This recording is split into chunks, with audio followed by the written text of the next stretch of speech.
Hello friends, welcome back to our YouTube channel. Simple interest पढ़ रहे हैं हम और आज सिंपल इंटरेस्ट खत्म हो जाएगा। इसके बाद हम कंपाउंड इंटरेस्ट पढ़ेंगे। तो सवाल है, कोई व्यक्ति कुछ धनराशि दो बैंकों में 11:9 के अनुपात में निवेश करता है। पहले बैंक में उसे 19% ब्याज की दर प्राप्त होती है, जबकि कुल निवेश पर उसे 23.5% ब्याज दर प्राप्त होती है। अगर दूसरा बैंक उसे 1305 रुपये ब्याज देता है तो उसने बैंक में कुल कितना निवेश किया। देखो, मिश्रण से क्या करेंगे इस सवाल को। तो ये पहली बैंक और ये दूसरी, ये 11 और ये 9, इस रेशो में पैसा इन्वेस्ट किया। इस पे मिल रहा है 19% का रेट ऑफ इंटरेस्ट और इन दोनों की एवरेज एवरेज वैल्यू दे रखी है हमें 23.5। ये हमें फाइंड आउट करनी है। ठीक है, देखो जो रेशो ऊपर है वही रेशो नीचे भी बनेगा।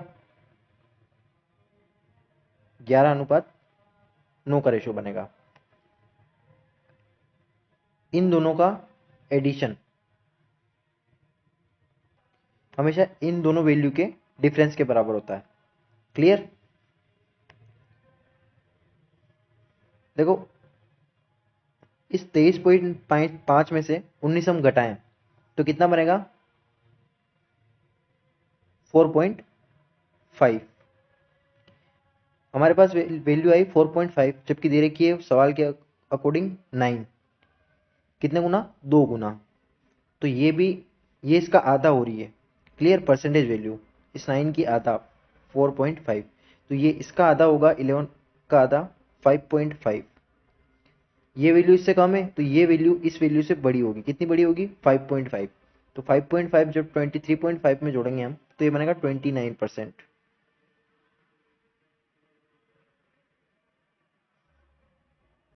और देखो, रेशियो भी सेटिस्फाइड कर रहा था। क्या बोला था मैंने, इन दोनों का एडिशन यानी कि योग 5.5 और 4.5 10 होता है, और इन दोनों की गैप भी है 10 यूनिट की। ठीक है, यहां से हमारा मिश्रण का जो नियम है वो सेटिस्फाइड होता है। इस 29% की हमें वैल्यू दे रखी है। दूसरा बैंक जो परसेंटेज वैल्यू देता है ब्याज के रूप में, 29% की वैल्यू दे रखी है हमें 1305।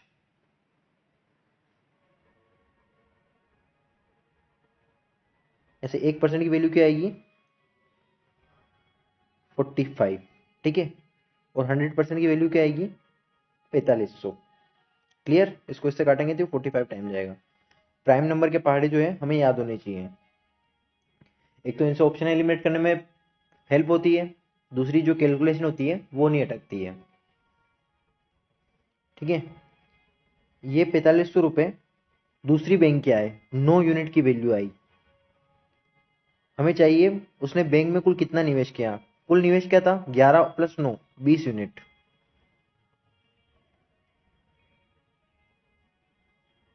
10,000।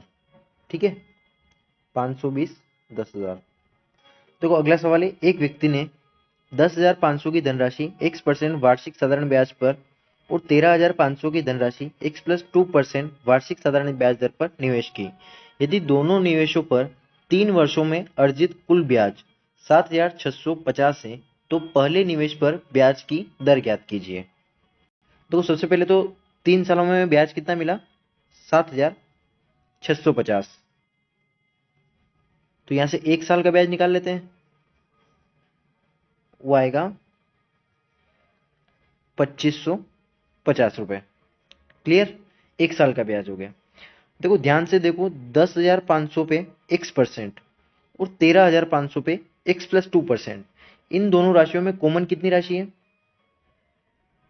10,500 पे भी 1% और 13,500 पे भी 1%। यानी कि यहां से भी 10,500 निकाल लें और यहां से भी 10,500 निकाल लें। ये निकालें, अलग अलग नहीं निकालते, इन दोनों को ऐड करें। 10,500 और 13,500 टोटल कितने बनेंगे, 24,000।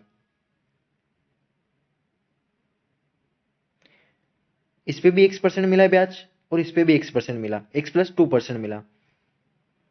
ठीक है, यानी कि ओवरऑल इन दोनों वैल्यू पे x% ब्याज तो मिला है, x की परसेंटेज वैल्यू कुछ भी हो, इसका x% हमें ब्याज मिला है, प्लस हमें मिला है 1350 पर 2% और। क्लियर?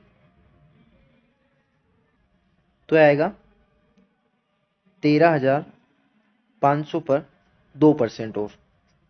क्लियर? ये 2 जीरो से 2 जीरो कट जाएगी और ये 2 जीरो से 2 जीरो, इसकी वैल्यू आएगी 240x प्लस ये 270। क्लियर? इसकी वैल्यू है हमारे पास 2550। एक साल का इंटरेस्ट समझ में आया आपको? 1500 और 13,500 इन दोनों को ऐड करें तो इस पे x% हमें दोनों टर्म में मिल रहा है।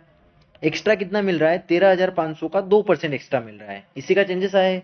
13,500 का 2% आएगा 270। क्लियर? देखो ये 270 इधर आएगा तो ये माइनस हो जाएगा और बचेगा हमारे पास 2280। ठीक है, 240 x, इस 240 को 0 0 चला जाएगा, इस 24 से इस 228 को हम काट डिवाइड करें, ठीक है, तो देखो 10% होता तो ये बनता 240। ठीक है, कम कितना है? 12 यूनिट कम है, 12 यूनिट कम है। ठीक है, तो 24 का 0.5% निकाले हम तो 12 हो जाएगा।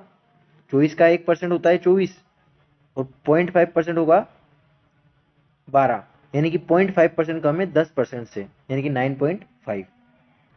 अगला सवाल है, एक व्यक्ति ने 18,600 की धनराशि को x% वार्षिक साधारण ब्याज दर पर निवेश किया और पहली धनराशि से दोगुनी धनराशि को x प्लस 2% वार्षिक साधारण ब्याज पर निवेश किया।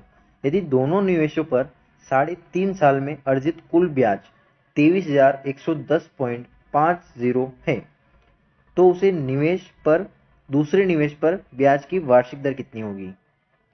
देखो दोनों निवेशों पर 3.5 साल में कुल कितना ब्याज मिला? 23,110.50, 23,110.50 ये मिला 3.5 साल में। एक साल का हमें निकालना है। देखो इसको सिंप्लीफाई करने के लिए ऊपर नीचे हम 2 से इंटू कर लेते हैं।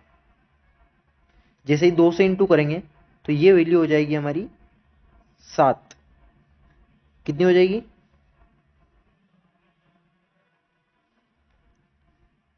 7। और 7 को इससे डिवाइड करेंगे हम तो ये बनेगा 7 या 21, 2 7 या 21 और फिर भाग नहीं जाएगा, 0 लगाएंगे, फिर जाएगा एक बार और फिर 0.5 बार। क्लियर? इंटू 2, जब इसका 2 में इंटू करेंगे हम तो ये 0.5 बन जाएगा 3 और इसका डबल 66, 6603। क्लियर? पहले 33 में कर लेते हैं फिर 0.5 1.5 में कर लेते हैं। तो ये वैल्यू है हमारे पास एक साल की। एक साल का इंटरेस्ट आया 6,603। क्लियर? अब आगे हम देखें तो पहली राशि ये और दूसरी राशि इसकी डबल है। ठीक है, सवाल बोला है दुगनी राशि, इसको इन्वेस्ट किया x% पर और इसको x प्लस 2% पर। क्लियर? तो इन दोनों में x% तो कॉमन है, वो तो होगी ओवरऑल पे। एक्स्ट्रा कितना है? 2 का 2% एक्स्ट्रा है। डेविएशन भी सिखाया था मैंने, क्या होता है ये? 2 का 2% यानी कि 4%। 4% एक्स्ट्रा है। टोटल कितनी यूनिट पर? 2 और 1 3 यूनिट पर। ठीक है, तो ओवरऑल परसेंटेज वैल्यू क्या आई? x plus 4/3%।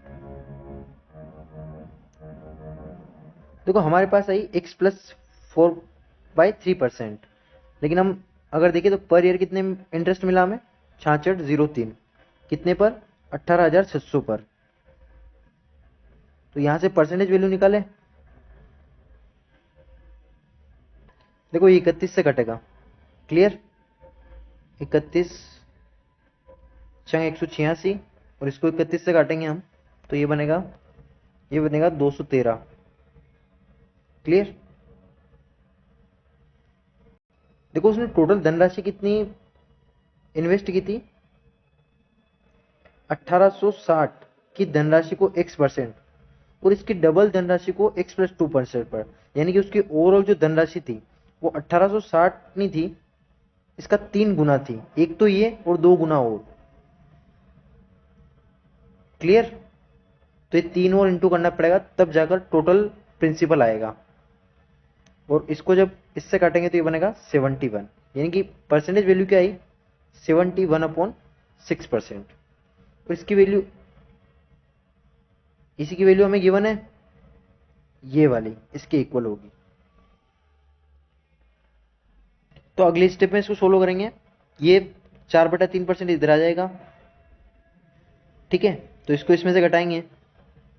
ठीक है, ये यहां पे कर देता हूं मैं 71/6, इसको घटाएंगे तो ये बनेगा 71 माइनस 2 का इसमें इंटू का 8/6। क्लियर, यानी कि 63/6। देखो 10% होता है 60 और 3 और एक्स्ट्रा, यानी कि 0.5 और एक्स्ट्रा। तो यहां से x% की क्या वैल्यू आएगी हमारे पास 10.5%। क्लियर। हमें पूछा है कि तो दूसरे निवेश पर ब्याज की वार्षिक दर, दूसरे निवेश पर ब्याज की वार्षिक दर क्या थी x+2%, यानी कि 10.5 + 2 12.5%। ठीक है, समझ में आया आपको। काटा पीटी थोड़ी ज्यादा हो गई है ना। एक बार और एक्सप्लेन कर देता हूं मैं।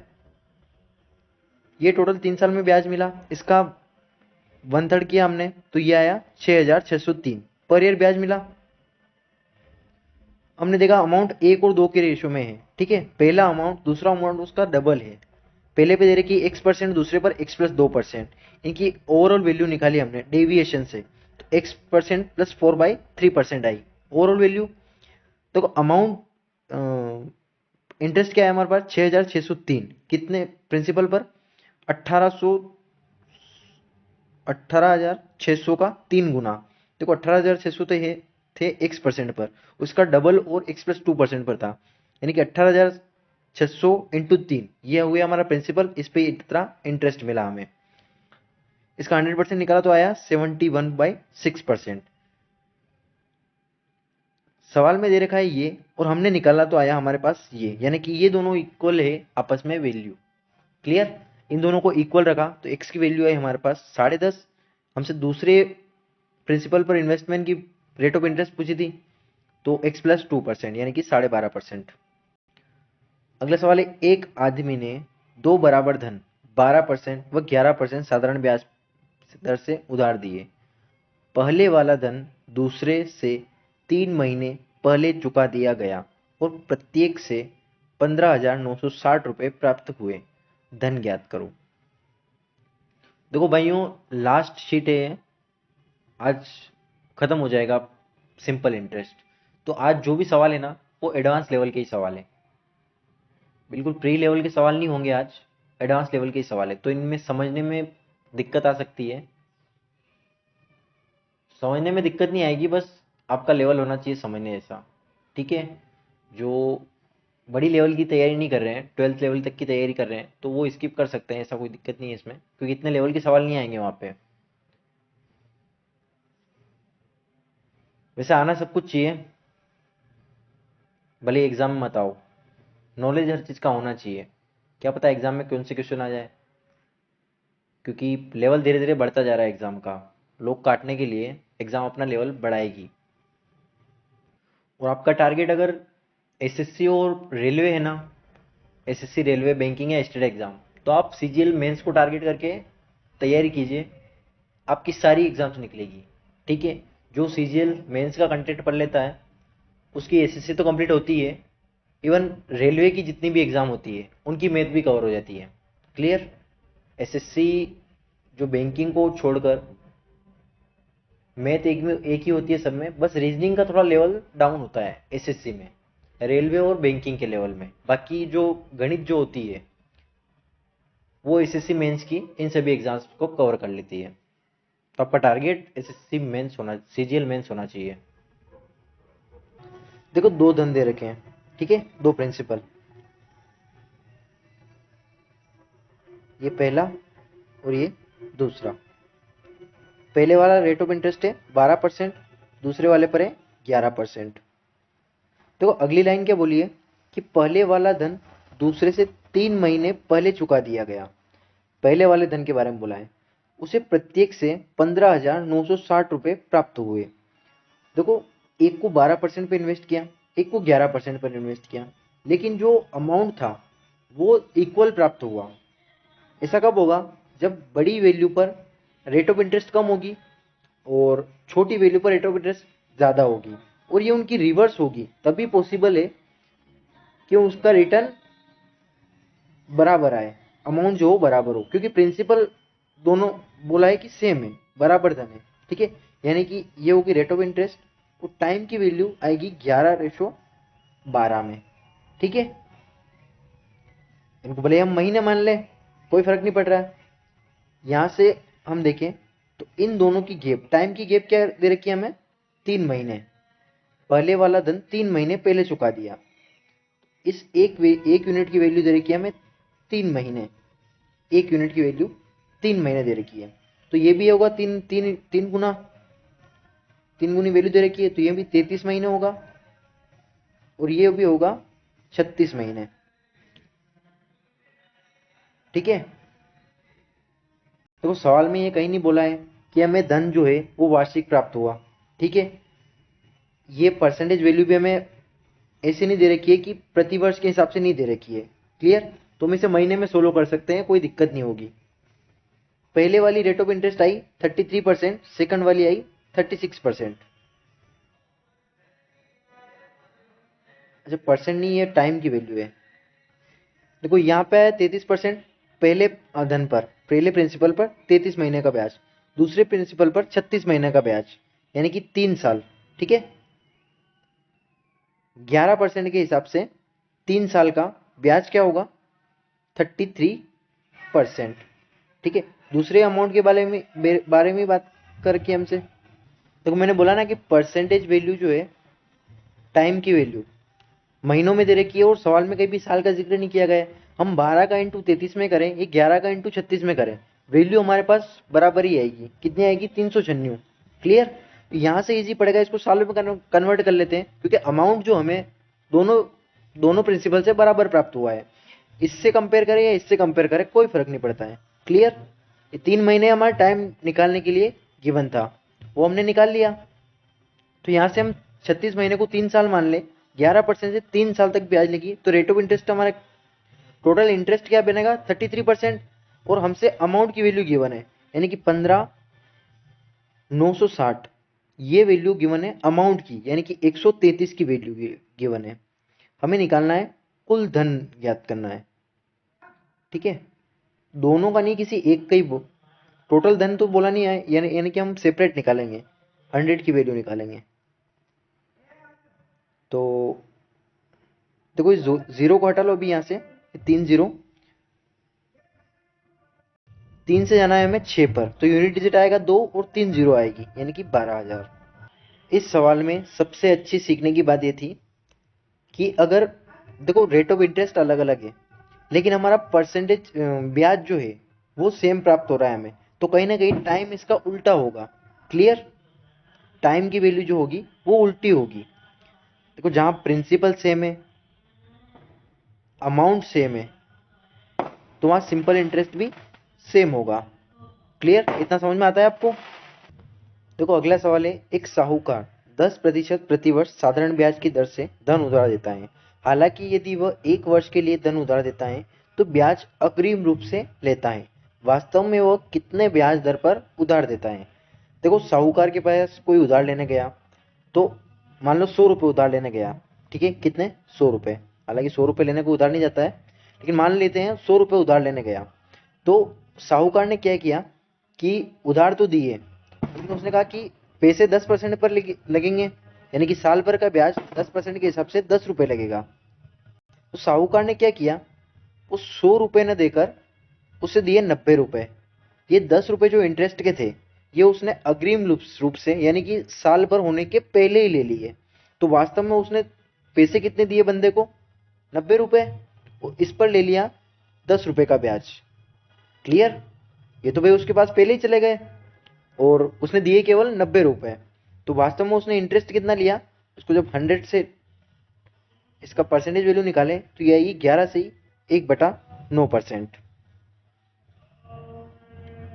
देखो ये सवाल जो है ये मेंटलिटी चेक करने के लिए, अप्रोच चेक करने के लिए दिए जाते हैं, ठीक है। इनसे इनमें कोई अलग से कंसेप्ट नहीं लगता है, आपकी सोचने समझने की क्षमता के ऊपर डिपेंड करता है ये, कि आपने परसेंटेज को कितने अच्छे से पढ़ा है।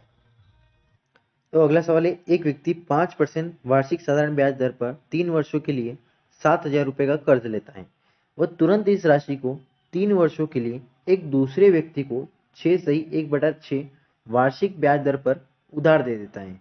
इस लेन देन में उसे प्रति वर्ष होने वाले लाभ की गणना करें। देखो 3 वर्षों के लिए उसने 5% पर लिया कर्ज और 6/1/6% पर दूसरे को चिपका दिया। उसे अल्टीमेटली कितने का फायदा हुआ, 1/1/6% का, ठीक है। 1/1/6% को सिंप्लीफाई करें तो ये बनेगा 7/6%, ठीक है। परसेंट रटेगा बटे में 100 से इंटू, यानी कि 7,000 का हम 7/600 निकाले तो हमारी प्रतिवर्ष की लाभ की वैल्यू आ जाएगी। क्योंकि देखो दे 3 साल का रखा है, लेकिन परसेंटेज वैल्यू तो 1 साल की हमने काउंट की ना। फर्स्ट ईयर भी 5% लेगा, उसको फर्स्ट ईयर जिसको दिए उससे भी 6/1/6%, यानी 1/1/6% एक्स्ट्रा लेगा, उसकी वैल्यू हमने रखी है। तो यहां से ये वैल्यू निकलेगी 190 डिवाइड बाय 6, यानी कि 6 8 48 और एक बचेगा, 6 कम 6 और फिर बचेगा 4 तो 6, 81.6। ऑप्शन गलत है इसके, ये सही आंसर होगा अगर एक डिजिट तक चेक करें तो माइनर प्रिंट मिस्टेक है इसमें, ये 6 की जगह 3 होना चाहिए था, ठीक है। फिर हम इस 7,000 का 1/1/3 निकाल दे तो वो फिर होता 4/3, ठीक है। 7 चौक 28 और इसके परसेंटेज से ये 2 जीरो हट जाती और ये 3 से इंटू करते तो ये बनता 93.33। ऑप्शन बी सही होता अगर यहाँ पे चेंजेस करे तो, अदरवाइज इसका आंसर सही है ये वाला। इंग्लिश वर्जन सही हो सकता है इसका, हिंदी में क्या है कि टाइपिंग मिस्टेक हो सकती है इसमें। देखो भाई ये शादियों का माहौल है, हो सकता है आपको बैकग्राउंड में म्यूजिक की आवाज सुनाई दे क्योंकि डीजे चल रहे हैं पास ही में। अगला सवाल है, गिरी ने गौरव से 4 वर्ष के लिए 16% की दर से 7,800 रुपये उधार लिए। उसने इसमें कुछ धन मिलाया, वह 19% की दर से 4 वर्ष के लिए आजम को दे दिए, ठीक है। इसमें उसको 1,601 रुपये का लाभ हुआ। ज्ञात करो उसने कितना पैसा मिलाया, जो एक्स्ट्रा पैसा मिलाया उसकी वैल्यू में फाइंड आउट करनी है। तो उसको टोटल लाभ कितना हुआ, 1,601 रुपये का, ठीक है। देखो रेट ऑफ इंटरेस्ट में क्या फर्क आया, 16% पे उसने उधार लिया, 19% में किसी और को चिपका दिया, तो एक्स्ट्रा कितना परसेंट मिला उसको, 3%। ऐसा कितने सालों तक मिला, 4 सालों तक, यानी कि 12% जो है वो उसको एक्स्ट्रा मिला, ठीक है। ये 12% किसका मिला एक्स्ट्रा, एक तो 7,800 का मिला, प्लस जो उसने ऐड किया था उसको मिला, उसका मिला। क्लियर? इसका 7,800 का अगर 12% हम निकालें, ठीक है, तो ये वैल्यू निकल कर आएगी 936। क्लियर? पहले 10 में करके 2 बार इंटू करके ऐड कर देना। बट उसको टोटल जो लाभ हुआ वो कितने का हुआ, 1,601 रुपए का। एक्स्ट्रा कितना लाभ हुआ, यहां से इन दोनों का डिफरेंस वो आएगा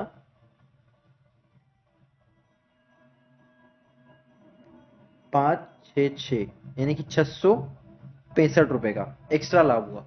ये एक्स्ट्रा लाभ क्यों हुआ, क्योंकि उसने जो भी एक्स्ट्रा अमाउंट ऐड किया था, मान लो जो भी अमाउंट ऐड किया था, इसका 19% की इंटरेस्ट रेट से 4 वर्ष का साधारण ब्याज ज्यादा मिला, यानी कि परसेंटेज वैल्यू देखें तो 76%।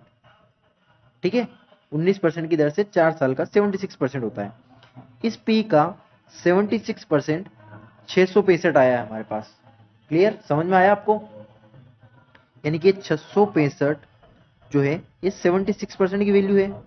हमसे इसकी निकालनी है 100% की वैल्यू। हमसे फाइनली पूछा है कि उसने कितना पैसा मिलाया।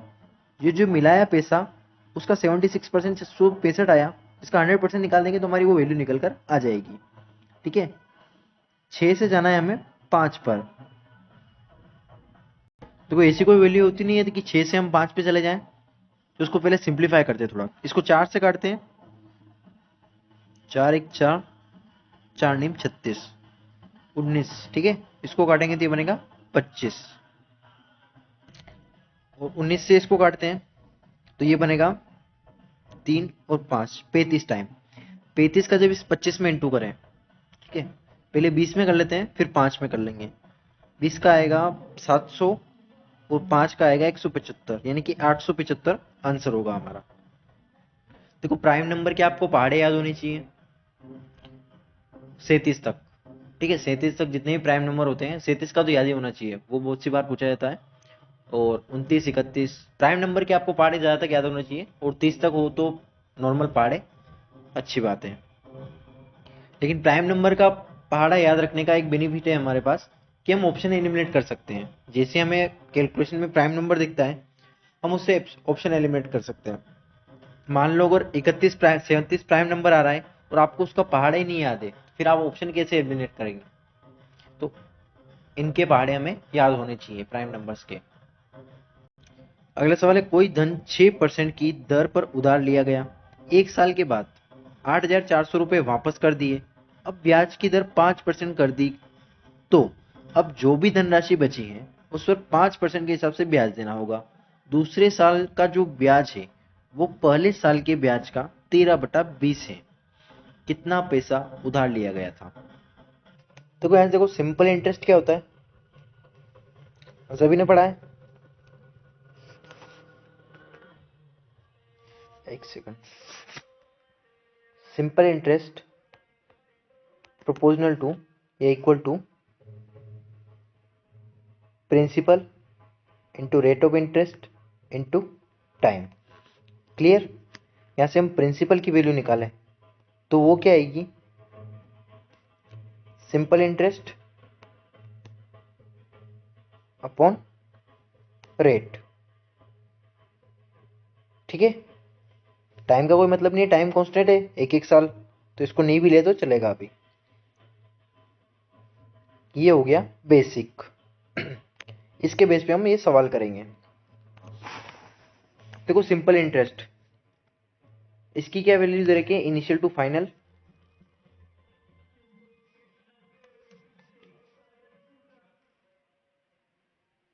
बीस 13, और ये रेट ऑफ इंटरेस्ट क्या दे रखी है, 6% और 5%। ठीक है, इसको इससे डिवाइड करना है। देखो डिवाइड करने के लिए तो 20/6 करो, फिर 13 फाइनली हमें इसका इसमें इंटू करना पड़ता है। ठीक है, इसका इसमें इंटू करना पड़ता है और इसका इसमें, तो डायरेक्ट कर लेते हैं हम। ये आएगा यहाँ से 100 और ये आएगा 13 78। क्लियर?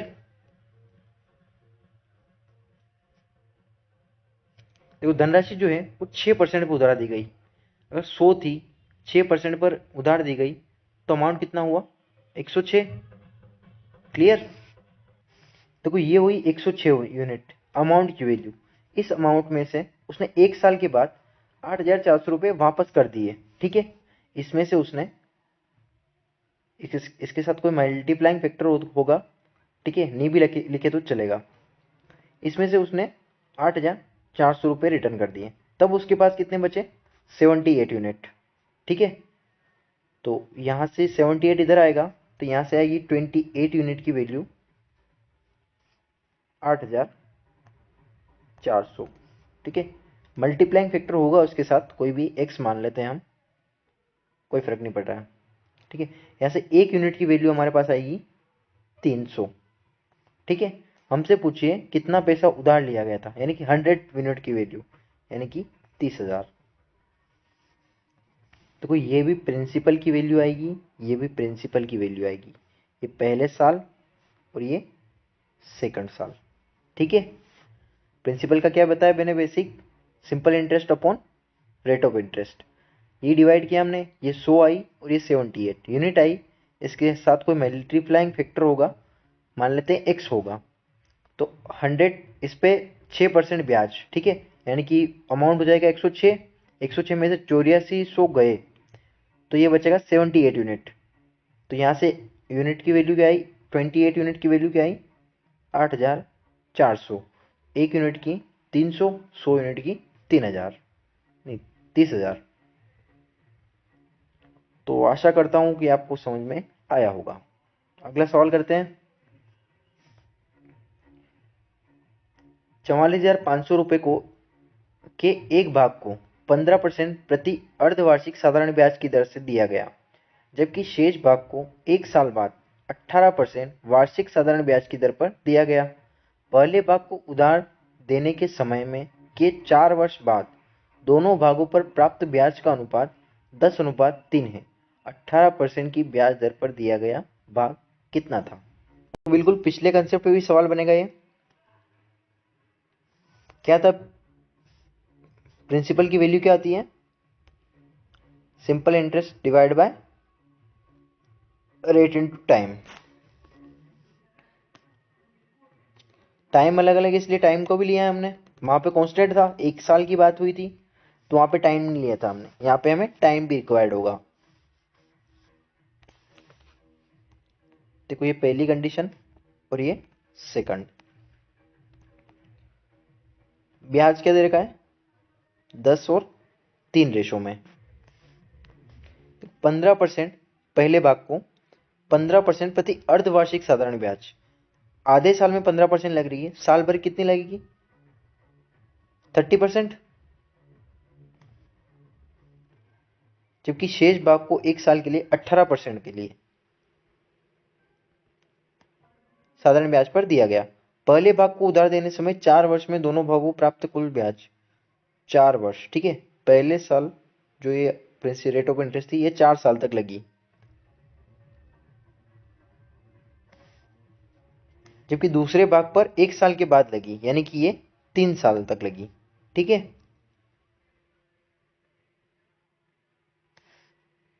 फिर से इसको डिवाइड करना है, इसका इसमें इंटू कर देते हैं और इसका इसमें, तो ये आएगा 18×3 = 54 और इसका 3×4 = 12, 12×3 = 36, 0 से 0 कैंसिल आउट हो जाएगी और ये फिर डिवाइड हो जाएगा 18 से, 18×3 = 54 और 18×2 = 36, 3:2। टोटल कितना आया, 5 यूनिट, और टोटल हमें दे कितना रखा है, 44,500।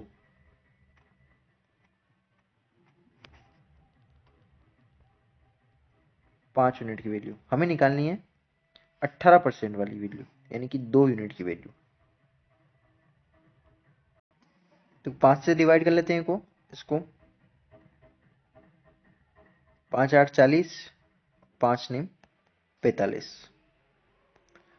00 इंटू 2, 90 का डबल 180, उसमें 2 कम 178। तो पिछले सवाल में और इस सवाल में ज्यादा कोई फर्क नहीं था, पिछले सवाल में टाइम कांस्टेंट था हमारा। ठीक है, ये टाइम जो था वो कांस्टेंट था, इसलिए हमने इसको नहीं लिया। इस सवाल में हमें टाइम भी रिक्वायर्ड है तो हमने टाइम को भी साथ ले लिया, फर्क कुछ नहीं है दोनों में। ठीक है, यही होता है एडवांस लेवल के सवाल, इनसे ऊपर लेवल नहीं आता है एग्जाम में। ठीक है, तो आज की कंडीशन में क्या है कि टाइम कम कर रही है एग्जाम टाइम ड्यूरेशन, और क्वेश्चन नंबर ऑफ क्वेश्चन वही है, यानी कि एग्जाम जो है वो कम कैलकुलेशन के सवाल देगी आपको जो शॉर्ट में हो जाए, ज्यादा लंबे सवाल अब एग्जाम में नहीं आएंगे। जीडी का पैटर्न देखा आपने, उसमें 90 मिनट्स मिलते थे, अब 60 मिनट मिलेंगे। क्वेश्चन भले ही 20 कम हुए लेकिन टाइम देखो अब 30 मिनट कम हुए, यानी कि एग्जाम ये कहना चाहती है कि भाई कम समय में आप ज़्यादा क्वेश्चन करें, तो उस कंडीशन में आपको बहुत लेंथी सवाल नहीं प्रोवाइड किए जाएंगे, बिल्कुल जो सिंपल वे में सवाल हो सकते हैं, मिक्स सवाल बिल्कुल नहीं आएंगे। ये सवाल जो हैं ये सीजीएल मेंस में आ सकते हैं, या फिर आप कोई अच्छे एग्जाम दें, जैसे कि आरपीएफ ऐसा ही देंगे, अभी वैकेंसी आएगी तो उसमें 50 क्वेश्चन आते हैं केवल अर्थमेटिक के, उसमें देखने को आपको मिल सकते हैं।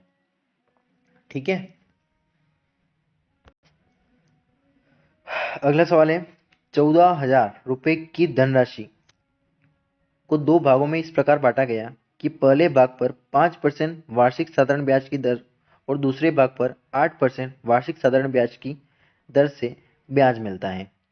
एक वर्ष के बाद 5% की दर वाले भाग पर प्राप्त ब्याज 8% की दर वाले भाग पर प्राप्त ब्याज से 92.25 रुपये अधिक है, तब 8% वार्षिक दर वाला भाग कितना था। देखो बहुत ही बेहतरीन सवाल है ये, और बिल्कुल इसका जो इजीएस्ट वे है सवाल को करने का वो मैं आपको बताऊंगा। देखो सिंपल इंटरेस्ट प्रोपोर्शनल टू होता है, यानी कि इक्वल होता है टाइम और रेट ऑफ इंटरेस्ट के। ठीक है, प्रिंसिपल भी होता है यहाँ पे, उसकी जरूरत नहीं है फिलहाल। ठीक है, जब एसआई कांस्टेंट है, सिंपल इंटरेस्ट हमारा कांस्टेंट है, दिया ना सवाल में कि साधारण ब्याज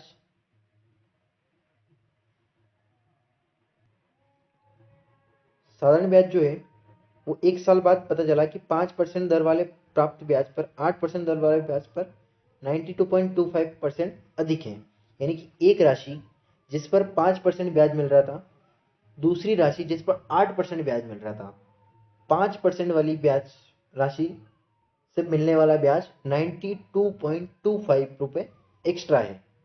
क्लियर, यानी कि वो राशि हम मान लेते x से, इसका 5%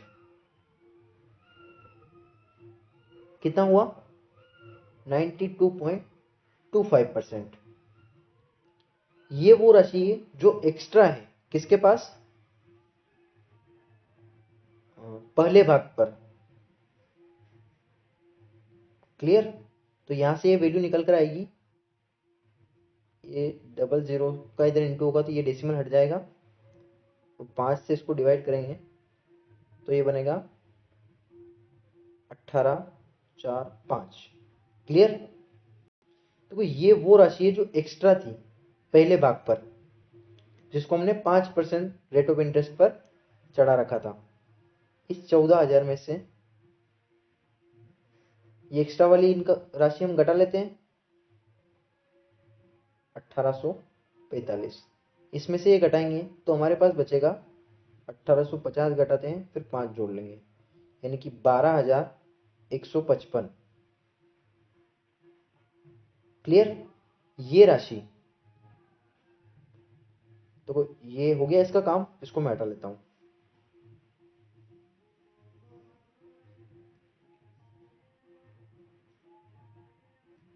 देखो अब ध्यान से समझना, अब जो है ये 92% किस वजह से एक्स्ट्रा मिला था, इस अमाउंट की वजह से, ये हमने हटा लिया है।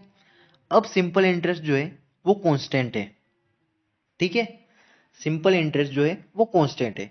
इस कंडीशन में क्या होगा कि जो प्रिंसिपल है वो प्रोपोर्शनल टू होगा टाइम के रिवर्स प्रोपोर्शनल टू होगा, व्युत्क्रमानुपाती होगा। देखो और अच्छे समझ में आएगा आपको। रेट ऑफ इंटरेस्ट क्या है, एक में 5%, एक में है 8%। क्लियर, इनका ब्याज सेम है।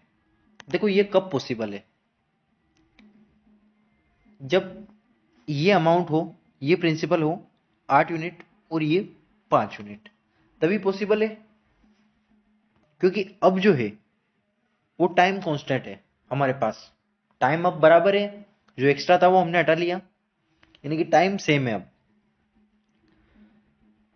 तो 5% से 8%, 8 का 5% निकाले या 5 का 8% निकाले, ये दोनों वैल्यू बराबर आएगी, यानी कि सिंपल इंटरेस्ट हमारे पास बराबर आएगा।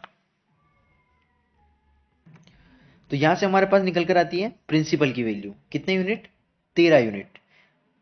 इस 13 यूनिट की वैल्यू हमारे पास क्या आई, 12,155। इसको इससे डिवाइड करते हैं,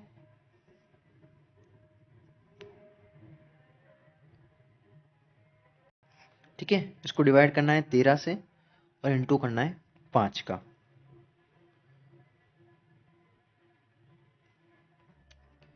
13 से इसको डिवाइड करें तो ये बनेगा 13 नंबर का 117, 3 और 5, 935। 5 का इस 935 में करें तो 9 5 45, तो 4500 से ऊपर की वैल्यू आएगी, ठीक है। 4500 से 35 में 5 का करें तो 150 और 25, 175, यानी कि 4675 रुपए। क्लियर। तो काफी इंटरेस्टिंग सवाल है, आना चाहिए आपको। एक पहले भाग को 5% पर, दूसरे भाग को 8% पर इन्वेस्ट किया, ठीक है। 14,000 को दो भागों में बांटा। एक वर्ष के बाद 5% वाली जो राशि थी, 8% वाली राशि पर से 92.25% अधिक इंटरेस्ट प्राप्त हुआ, ठीक है। ऐसा कब होगा, यानी कि एक्स्ट्रा जो भी राशि थी, एक्स्ट्रा जो भी मान लिया हमने, एक्स मान लिया, उसका 5%, वही तो मैं 92.25 प्राप्त हुई, यही सवाल ने बोला है। यहां से एक्स की वैल्यू हमने निकाली 1845, इस टोटल में से वो वैल्यू हमने घटा ली, ठीक है। इस टोटल में से जैसे ही हमने वो एक्स्ट्रा वाली वैल्यू घटाई, तो ये जो वैल्यू है ये उन दोनों में आपस में बराबर बढ़ जाएगी। और ये बराबर किस अनुपात में बटेगी वो हमें कैसे पता लगेगा, देखो सिंपल इंटरेस्ट कांस्टेंट है यहां पर, यानी कि जो साधारण ब्याज है वो बराबर प्राप्त होगा। वो कब प्राप्त होगा, रेट ऑफ इंटरेस्ट 5% और 8% है, ठीक है। 5% और 8% है। तो सिंपल इंटरेस्ट बराबर लेने के लिए हमें अमाउंट इसका रिवर्स, प्रिंसिपल इसका रिवर्स रखना पड़ेगा, तभी जाकर हमें सिंपल इंटरेस्ट बराबर प्राप्त होगा। क्लियर, इतना समझ में आता है। ये परसेंटेज का बिल्कुल बेसिक है, जिसने परसेंटेज पूरा पढ़ा है, जिसके कंसेप्ट क्लियर है, उसको ये चीज बड़ी अच्छे से समझ में आएगी। क्लियर, क्योंकि 8 का 5% निकाले या 5 का 8% निकाले, वैल्यू बराबर ही आएगी, ये परसेंटेज में बताया मैंने। तो यही होता है मेंस लेवल के सवाल, इनमें सारे घूम फिर के कंसेप्ट सारे लगाने पड़ते हैं, तब जाकर सवाल बनता है, इसे नहीं निकलती है सीजीएल।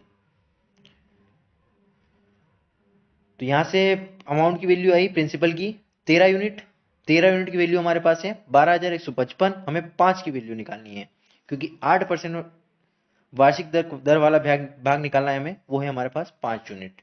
5 से इंटू करेंगे, 13 से इसको काटेंगे, फिर इसमें इंटू करेंगे, वैल्यू आएगी 4675। अगला सवाल है, अंकित 6,000 रुपए साधारण ब्याज पर बैंक से उधार लेता है, 6 साल बाद 2,000 रुपए चुका देता है, शुरुआत में 10 साल बाद 5,300 रुपए देकर कर्ज से मुक्त हो जाता है, ब्याज की दर ज्ञात करें। तो अंकित ने क्या किया, 6,000 रुपए उधार लिए, ठीक है, और 6 साल तक नहीं लौटा है बैंक को, ठीक है। तो 6 साल तक 6,000 रुपए, तो एक साल 6,000, ऐसे 6 साल करके 36,000 रुपए हुए। भाई 6 साल 6,000 रुपए पर 6 साल का ब्याज निकाले, या फिर 36,000 पर एक साल का ब्याज निकाले, बात तो एक ही है। 36,000 रुपए पर एक साल का ब्याज, ठीक है। फिर उसने क्या किया कि प्रिंसिपल जो था उसका 2,000 रुपए जमा करा दिया। अब उसके पास बैंक का कर्जा हुआ रहा 4,000 रुपए, ठीक है, क्योंकि सिंपल इंटरेस्ट में ब्याज हमेशा बराबर ही लगता है। क्लियर, क्योंकि अमाउंट तो उसका बढ़ेगा नहीं, अमाउंट क्या, प्रिंसिपल तो उसका बढ़ेगा नहीं, प्रिंसिपल तो वही रहेगा। उस प्रिंसिपल में से उसने 2,000 रुपए जमा किए, यहाँ पे ये नहीं बोला कि ब्याज के रूप में जमा किए, उसने बोला कि प्रिंसिपल पे उसने बोला कि 2,000 रुपए जमा किया, यानी कि वो प्रिंसिपल का जमा किया। ये समझने वाली बात है यहाँ पे। अब बचे 4,000 रुपए, 4,000 क्योंकि उसने 10 साल के बाद, 6 साल तो हो चुके थे, 10 साल के बाद यानी कि 4 साल बाद वो 4,000 रुपए भी लौटा दिए। 4,000, यानी कि 4 साल तक वो 4,000 रुपए पर ब्याज लगा, यानी कि 16,000 पर एक साल का ब्याज और लगा। ठीक है, 4,000 पर 4 साल तक ब्याज दिया, 16,000 पर 1 साल के लिए ब्याज दे। ब्याज चैप्टर खत्म होने का आया है, इतना समझ में आता होगा आपको। ठीक है, 1 साल का ब्याज, टोटल ब्याज कितना हुआ 3600 और 16, 52,000 पर 1 साल का ब्याज। ठीक है, 52,000 पर 1 साल का ब्याज उसने, देखो ये 5,300 नहीं होगा, यहाँ पे एक जीरो मिसिंग है। ठीक है, 53,000 होगा ये। देखो 12,000 तो उसका प्रिंसिपल हो रहा है, उसने दिए 53,000, यानी कि 1,000 का देखो 53,000 नहीं है, सही लिखा है उसने, 5,300 है। तो उसने कर्जा कितना लिया था 6,000, 2,000 लौटा दिए, बचे कितने 4,000, बैंक के 4,000 बचे। ये तो अलग अलग साल के करके 52,000 हो रहे हैं हमारे पास। 4,000 बचे थे, उसने 5300 लौटा है, एक्स्ट्रा कितने लौटा है 1,300 रुपये। यही उसका सिंपल इंटरेस्ट था, कितने हजार पर 52,000 पर।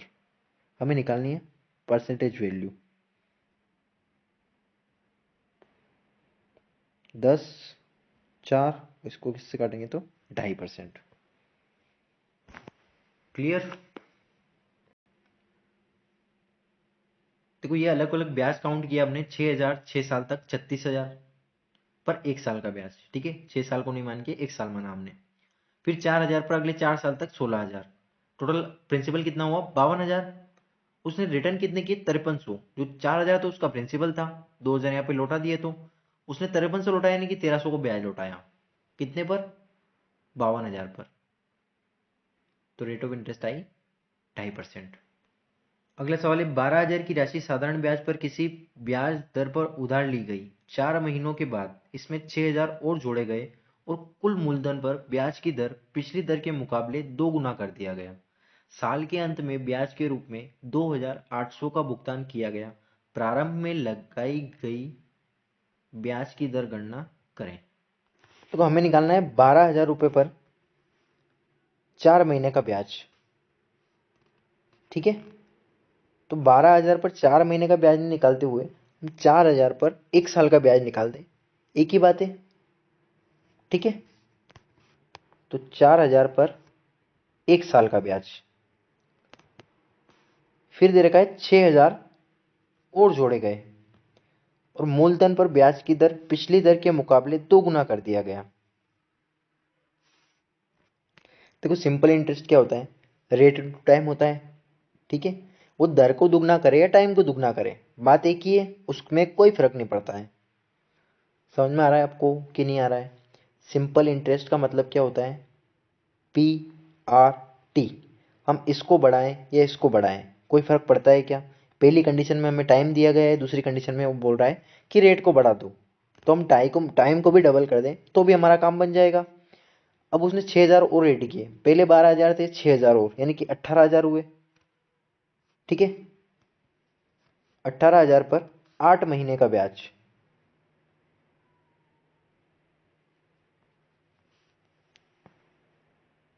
डबल कर दिया हमने। रेट को डबल करने की बोला हमने, टाइम को डबल कर दिया, उससे कोई फर्क नहीं पड़ता है सिंपल इंटरेस्ट पर। इस 12 को अगर हम साल में कन्वर्ट करें, ठीक है,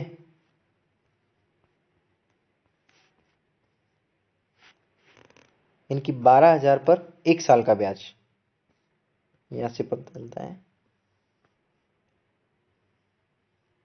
कि हम 18,000 रुपये पर 8 महीने का ब्याज दें या फिर 12,000 पर 1 साल का ब्याज दें, बात एक ही है। देखो हमने ये किया, ये भी सही है, रेट और टाइम का इंटू हो रखा है। अगर टाइम की बोले तो हम रेट को भी डबल कर सकते हैं, ऐसा कुछ नहीं है। लेकिन इसमें थोड़ी लैंग्वेज थोड़ी और अलग है सवाल की। इसमें बोला है कि टाइम तो एज इट इज है ही 8 महीने, ठीक है, लेकिन रेट ऑफ इंटरेस्ट को डबल कर रखा है, यानी कि अमाउंट जो होगा ये डबल हो जाएगा प्रिंसिपल, क्योंकि रेट ऑफ इंटरेस्ट भी हमारी बढ़ चुकी है। यानी कि अब 24,000 पर 1 साल का ब्याज हम देखेंगे, 2 से इंटू और करेंगे because of rate of interest increased. Total कितना होगा हमारे पास? 24 और 4 28,000 पर 1 साल का ब्याज।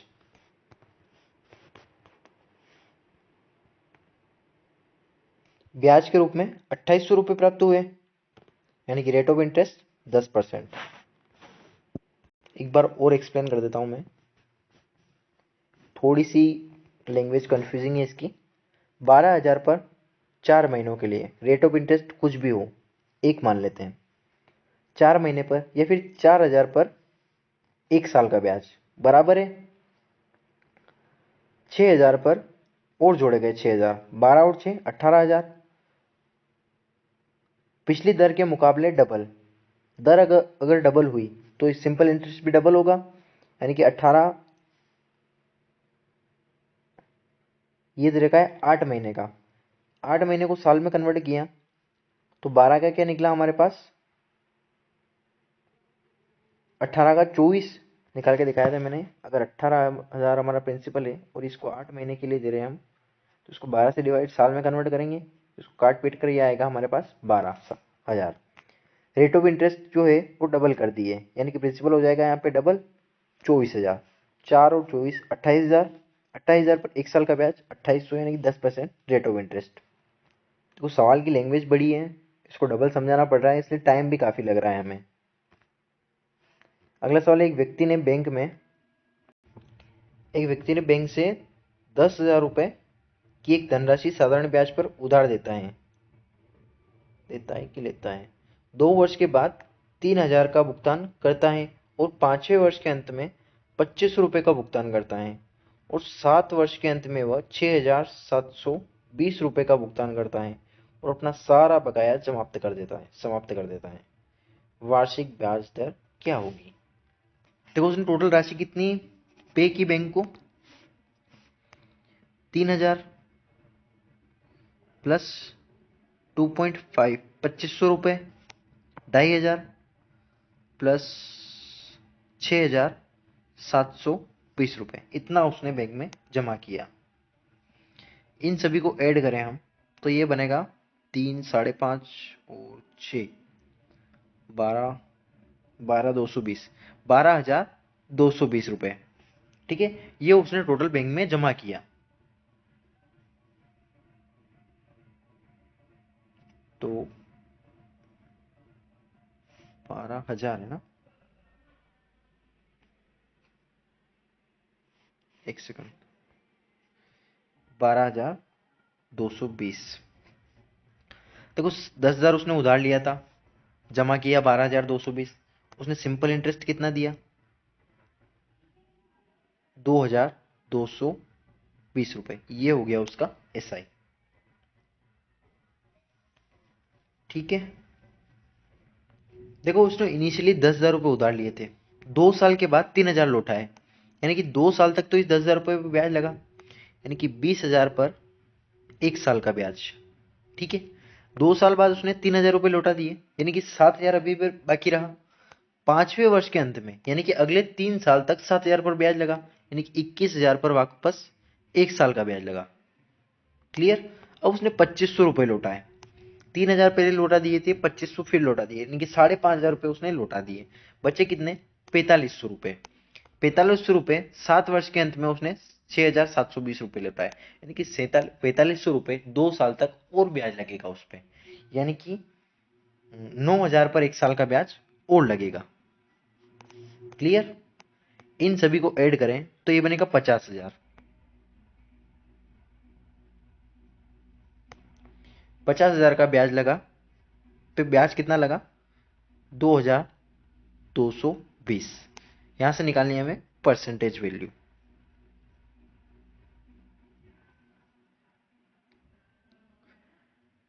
देखो 50 से 200 को काटे तो ये 4% बनेगा। ठीक है, और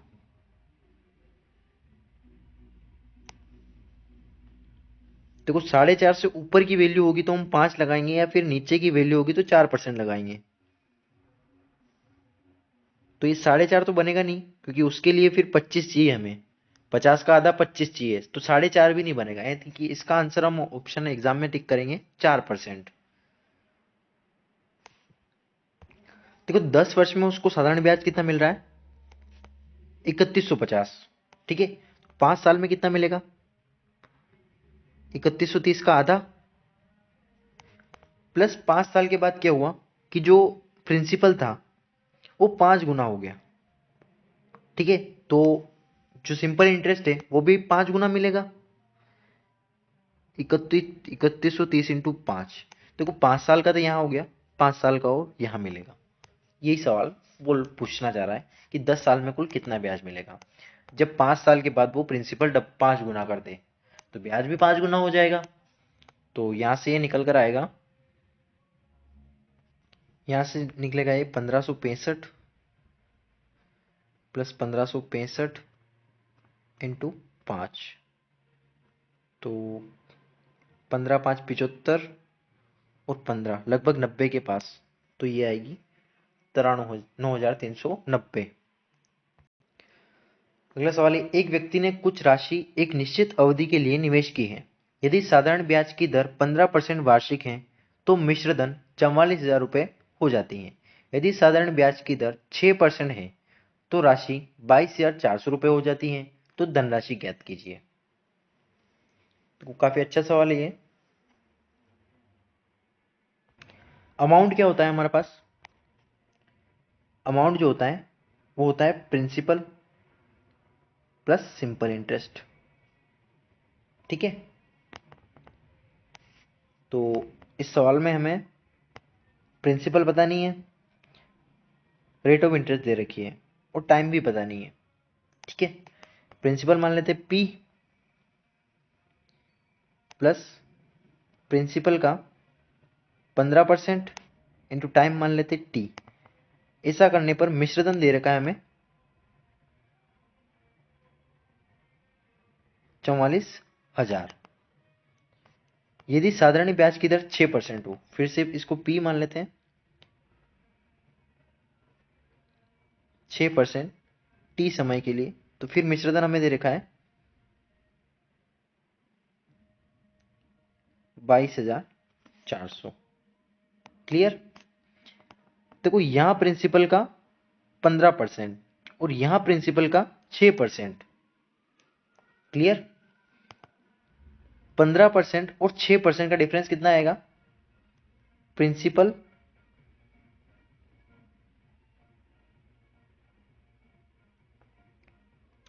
का 9% T समय के लिए। इन दोनों का डिफरेंस कितना है, 21,600। समझ में आया आपको। यहां प्रिंसिपल का 15% निकाल रखा है और यहां निकाल रखा है 6%, तो इससे डिफरेंस कितना आया 9% का। यहां पे डिफरेंस कितना आएगा 21,600 का। क्लियर। तो यहां से हम 1% की वैल्यू निकालें तो ये आएगी, 9 को इससे डिवाइड करेंगे तो ये 2400, 9 दूनी 18, 9 हाँ 2400 रुपये। ठीक है, तो 1% की वैल्यू आई 2400 रुपये, 6% की वैल्यू क्या आएगी 6 गुना इसका, तो इसमें 6 से इंटू करेंगे तो ये बनेगा 14,400। क्लियर, यानी कि हमारे पास यहां से यहां तक की वैल्यू आ गई। क्लियर, ये मैंने लिखा नहीं, प्रिंसिपल इनटू टाइम, यही वैल्यू चल रही है लास्ट तक। तो इतने से इतने की वैल्यू हमारे पास आ गई 14,400। ये इधर जाएगी तो इसमें से घट जाएगी, यानी कि 22,400 में से अगर हम 14,400 माइनस कर लें तो प्रिंसिपल की वैल्यू निकल कर आ जाएगी हमारे पास। क्लियर, समझ में आया सभी को अभी तक की पिक्चर। एक बार लास्ट में एक्सप्लेन कर दूंगा मैं। तो इसको इसमें से घटाएंगे हम तो ये बनेगा 22 में से 14 जाएगा तो 8,000। ठीक है, देखो amount principal plus SI. Principal मान लिया पी का 15% टी समय के लिए, पी का 6% टी समय के लिए। इन दोनों का डिफरेंस आएगा पी का 9% टी समय के लिए और गैप आ रही है 21,700 की। ठीक है, 1% की वैल्यू आएगी 2400, हम 6% की वैल्यू निकालते हैं इसके बाद, यानी 14,400। इस पी का 6% टी समय के लिए वैल्यू हमारी 14,400, तो पी की वैल्यू निकालने के इसको इसमें से घटा देंगे, पी की वैल्यू निकल कर आ जाएगी हमारे पास प्रिंसिपल की 8,000 रुपये। ठीक है, इससे ज़्यादा मैं एक्सप्लेन नहीं कर सकता। और एक कॉम्पिटिटर को इतने में समझ में आ भी जाना चाहिए, चैप्टर खत्म होने को आया है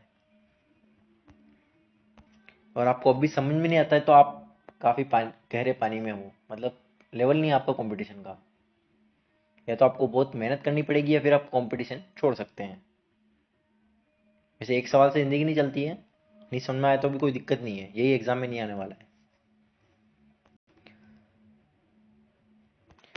अगला सवाल, एक निश्चित राशि टी वर्षों के लिए निवेश की जाती है। यह राशि 6% प्रति वर्ष की दर से 400 रुपये हो जाती है, लेकिन जब 5% प्रति वर्ष की दर से निवेश की जाती है तो उतने ही समय में यह राशि 350 रुपये हो जाती है। तो टी यानी कि समय में ज्ञात करना है। तो बिल्कुल पहले वाले सवाल की बेस पे सवाल बनेगा ये पूरा, जहाँ प्रिंसिपल पी मानेंगे हम प्लस प्रिंसिपल का 6% टी समय के लिए, ये बन रहा है हमारे पास अमाउंट 400 रुपये। ठीक है, अगेन प्रिंसिपल प्लस प्रिंसिपल का 5% टी समय के लिए, ये बन रहा है हमारे पास 350 रुपये। डिक्रीज कितना हुआ 1%, और यहाँ पे डिक्रीज हुआ 50 रुपये। ठीक है, यानी कि प्रिंसिपल का 1% टी समय के लिए हमारे पास आया 50 रुपये। तो यहाँ से टाइम की वैल्यू हमारे पास निकल कर आएगी 50 साल, क्योंकि प्रिंसिपल जो है वो कांस्टेंट है हमारा। अगला सवाल है, एक व्यक्ति साधारण ब्याज की किसी दर पर एक निश्चित धनराशि ऋण के रूप में लेता है। 3 वर्षों के बाद ऋण की धनराशि दोगुनी और ब्याज दर 2% कम हो जाती है। 5 वर्षों के बाद यदि पूरी धनराशि पर दिया गया कुल ब्याज 13,600 है, जो उस पहली धनराशि के ब्याज के बराबर है, जो 11 से 1/3 वर्षों के लिए ऋण के रूप में ली गई थी, तो लिए गए आरंभिक ऋण की राशि ज्ञात कीजिए। तो ये सवाल मैं आप लोगों के लिए छोड़ता हूं, इसका आंसर कमेंट बॉक्स में बताना मुझे, और नहीं बने तो भी बताना, फिर मैं बता दूंगा। क्लियर? तो एक होमवर्क की तरह लेना है इसको, 5वीं 6ठी में आपको दिया जाता था होमवर्क, उसी तरीके से पूरा चैप्टर पढ़ाने के बाद एक क्वेश्चन होमवर्क के लिए। ठीक है मित्रों, इसकी पीडीएफ क्वेश्चंस की आपको टेलीग्राम चैनल पे मिल जाएगी और प्रैक्टिस सेट भी मिल जाएंगे।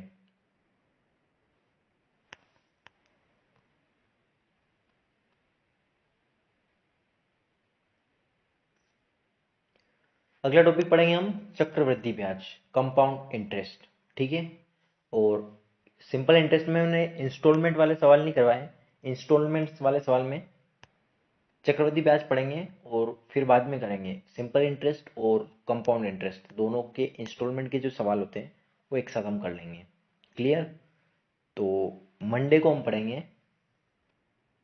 Compound interest. ठीक है देवियों और सज्जनों, बाय।